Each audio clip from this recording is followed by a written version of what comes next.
Okay, now we had to get our valve cover back in. We slipped the hose right here on to be able to get it on, and then what you do is you put it in place where you can see that the holes are lined up.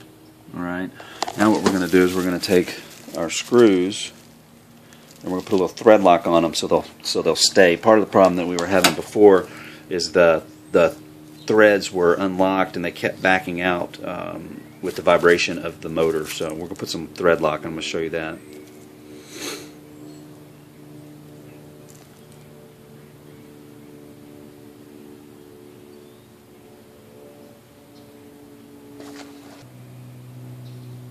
Okay, here's the thread lock. I've chosen to use the red. There's a couple of different ones that you can choose. I think it's blue and red. One is slightly stronger than the other, but this is the one that I've chosen. I believe this is the not quite as strong. So we're going to take a little bit of this and we're going to dab it on the end of the screw. Okay, so we've taken it and we've put some of the thread lock on the screw, as you can see. Let's see if I can put this on. I just need some light so you can see it. So we've got some thread lock on there. And we're going to start putting the screws in one at a time.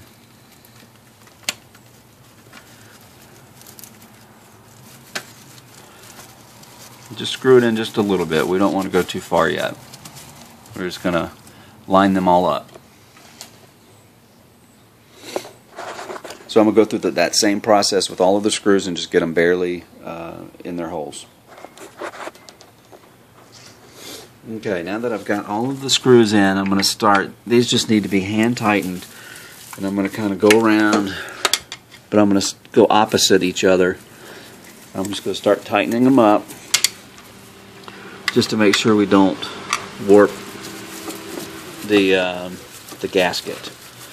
Just slowly tightening each one a little bit at a time, but make sure you cross each other as you go. You don't want to do the same side. You want to make sure you go around the motor. Okay, so these are to be hand tightened. Don't get too tight and don't worry about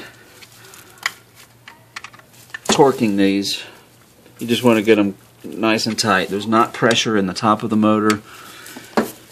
You don't have to worry about that too much.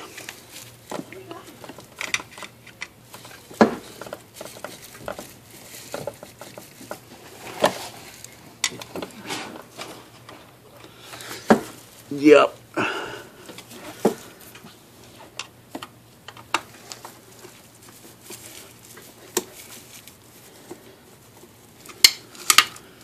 Now I've gotten them all tight, fairly tight.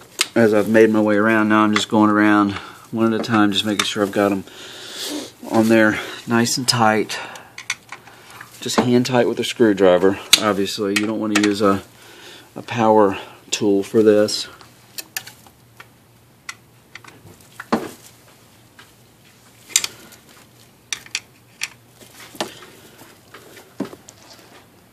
Alright, now that I've gotten all the screws done, I'm going to start bringing down I'll bring down this hose, reattach it, bring down this hose. This is that fuel line hose.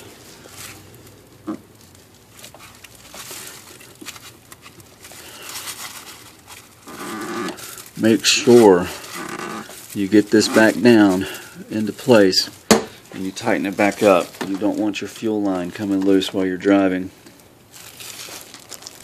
Okay, so let's see, one at a time.